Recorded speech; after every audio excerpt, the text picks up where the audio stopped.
The Coca-Cola Company is one of the legacy brands in the world.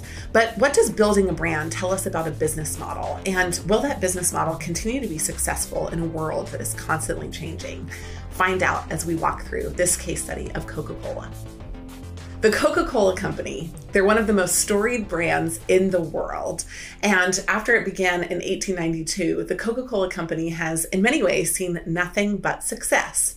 However, if you look just underneath the surface, we can understand what the recipe for success has been for Coca-Cola, which is not nearly as secret as the famous secret recipe that makes Coke what it is.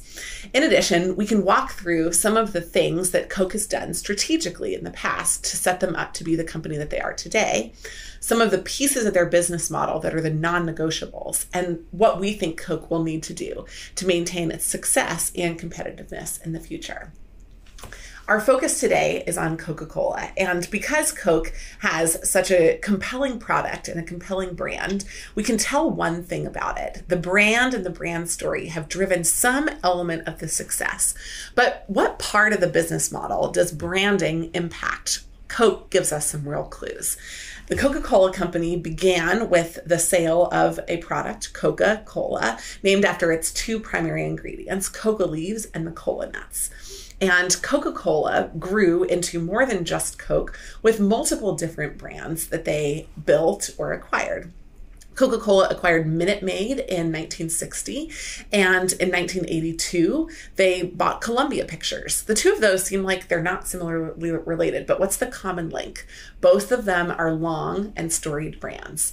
But in their disposition of Columbia Pictures and their focus on products, namely beverages, Coca-Cola has refocused on what makes them powerful at who they are.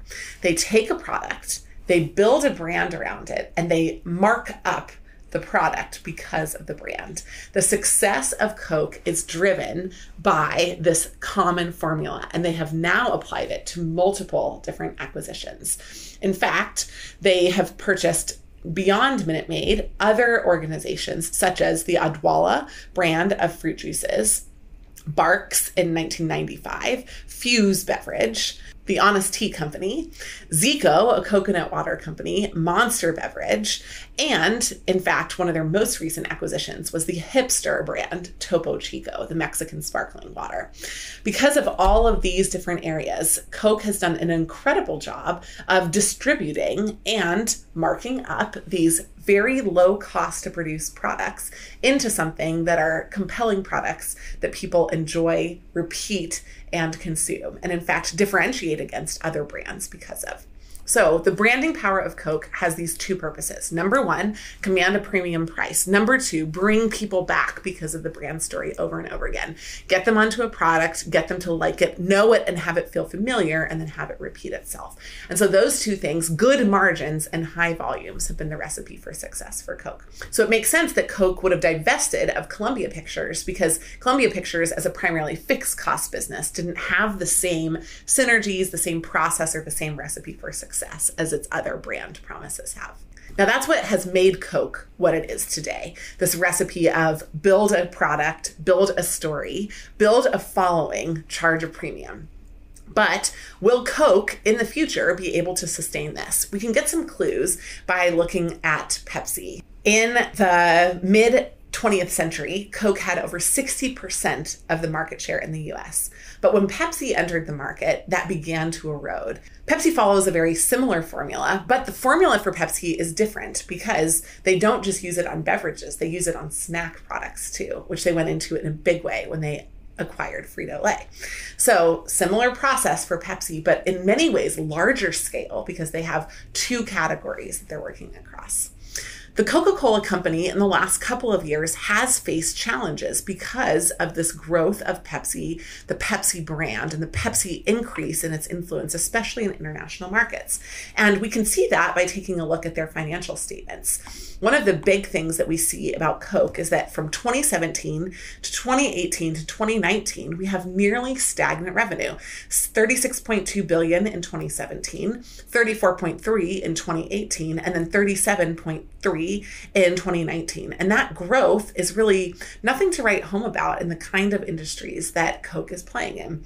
So that reflects an increase in competition, the relative ease now of bringing a new brand to market. Coke has had to acquire brands that were competing with it, and the challenges that Coke faces. We still at the same time do see that the cost of goods sold for Coke are the majority of what they sell. And again, as a hint, a branding organization is often a variable cost business, and we see that play out. In 2017, $13.7 billion, in 2018, $13.1, and in 2019, $14.6. And so over 50% of the total cost of the business is held in the cost of goods sold. So because of that, we know it's a variable cost business. We know that their focus is on managing price and quantity. So our focus of thinking about Coke in the future is, will they be able to maintain the prices of their products to maintain that pricing premium? If we begin to erode the pricing premium, if we begin to erode the gross profit of the business, then we end up in this downward cycle of having to spend more money to acquire customers and making more when they do come in the door. It's a recipe for disaster for a brand like this. So what will Coke do going forward? They will continue to brand, they will continue to acquire, and they will continue to release innovative products in order to gather the maximum amount of opportunities in the market. One thing that I do want to note that's interesting about Coke for such a variable cost dominated business is that they have a very large portion of their business that is in that selling, general, and administrative expense. And you see that change year over year is pretty flat. So as Coke grows, if they're able to use the same marketing budgets, around $12 billion a year, and if they're able to maintain that marketing budget, the overheads and everything else that they're doing, and still continue to grow their top line, Coke has a really good chance to be successful on the bottom line. So what are the recipes for success for Coke going forward? Just to summarize, number one, they need to maintain the brand power so that they can maintain the premium price. Number two, they need to continue to acquire and proliferate brands to maintain market share grab. And number three, they need to leverage the spending that they are doing on their overheads and their advertising to drive more customers through the door rather than spending more on it over time. If they're able to successfully do these three things, Coke will be around for a really long time. Thanks for listening to this case study about Coca-Cola. We hope that you found it insightful and encourage you to take a look at the 10K and the 10Q and other financial statements so that you can understand a little bit more about the numbers behind Coke. In addition, we do profiles like this all the time on our channel. And if you have a company that you'd like for us to profile, please write us at team@managementconsulted.com. In addition, you can subscribe to the channel and we'd love to have you join us.